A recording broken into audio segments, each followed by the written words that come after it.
welcome to another edition of News 6. This week, News 6 is brought to you by Miss Sampson and Mr. Rice's 6th grade classes at Hardin Northern Elementary School in Dola, Ohio. Later on in the show, we'll visit the only factory in the United States that supplies footballs for the National Football League and the United States Football League. We'll also learn what embryo transplant means and how this process is used by a local dairy farmer. And we'll also find out what it's like to fly upside down in an airplane. But first, Katie Hudson is going to talk to you about an unusual kind of garden. Katie? Mrs. Sherry Pease of Dola, Ohio began to grow herbs as a hobby about 12 years ago. Now she has 2 herb gardens. One is called the Sauce Garden, and it contains more than 30 different cooking herbs. Her other garden, which is called the Physic Garden, contains over 80 medicinal and tea herbs. Mrs. Pease started her gardens because of her interest in the Shakers, a religious sect who used herbs for cooking and to make medicine. One Christmas she was given a Shaker cookbook. Many of the recipes called for herbs that she was unfamiliar with. Also, she couldn't find them in the store. So, she began to grow on her own, and in time a few plants grew into her present gardens.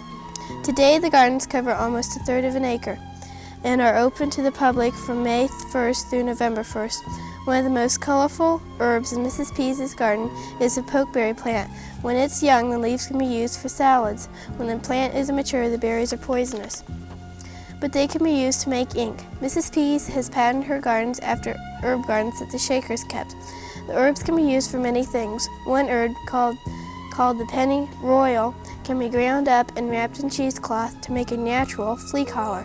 Sage is an herb that can be brewed to make a relaxing tea.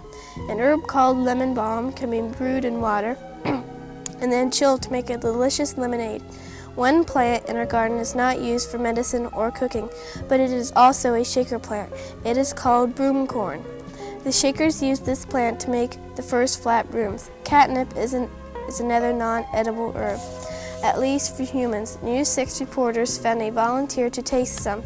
Herbs to be used in cooking need to be hung and dried inside, but some herbs can be hung outside as long as they are kept dry and in the shade.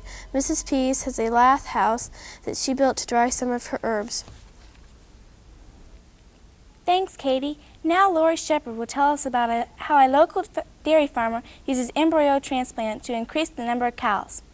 Lori?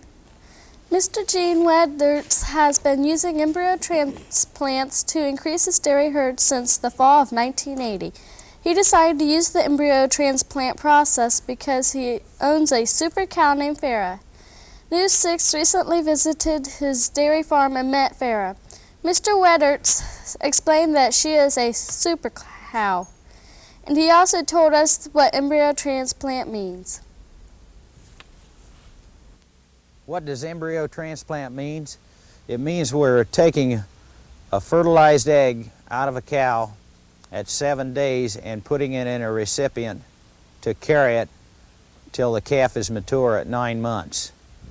What we're trying to do is to get more offspring out of the super cows, is why we do embryo transplant.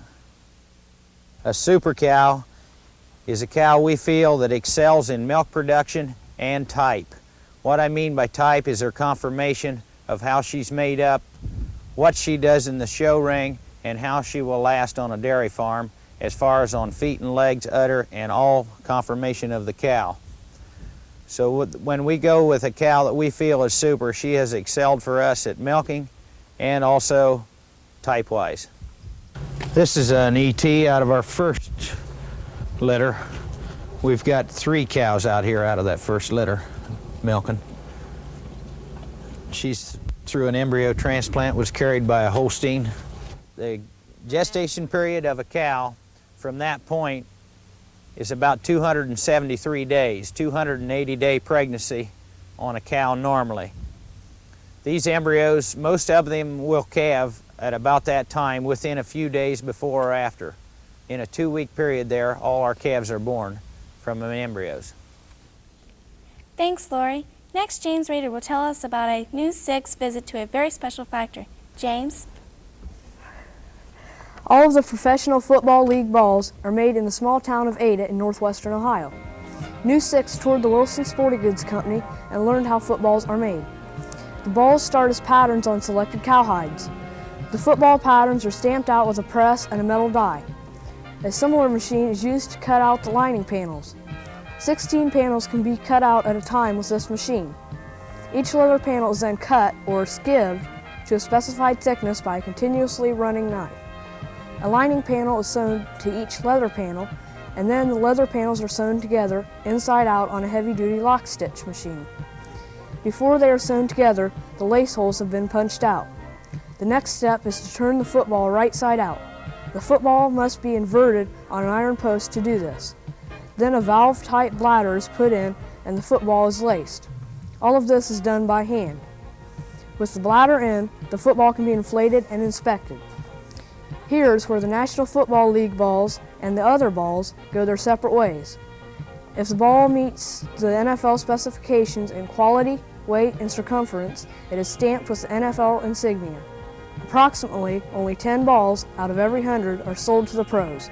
The rest of the balls are sold to universities and colleges, high schools, or to stores.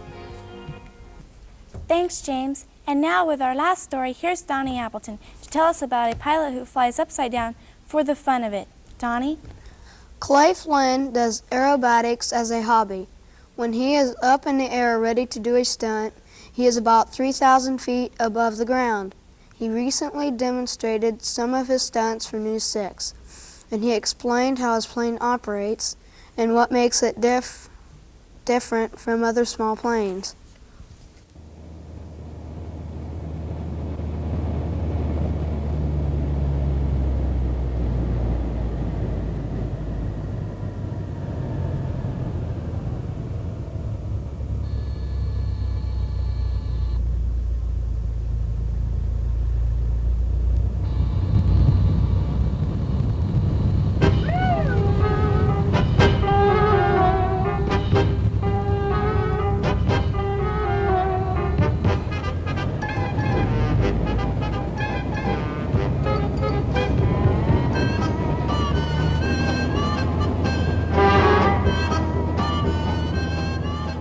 My name's Clay Flann. I'm the county engineer here in Hardin County, and I think as most of you know, I just do this thing as a hobby.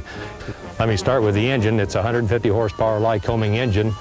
The one thing that does make it suitable for aerobatics, it has an inverted fuel and oil system. On a normal airplane, if you would turn it upside down, you'd lose all your fuel.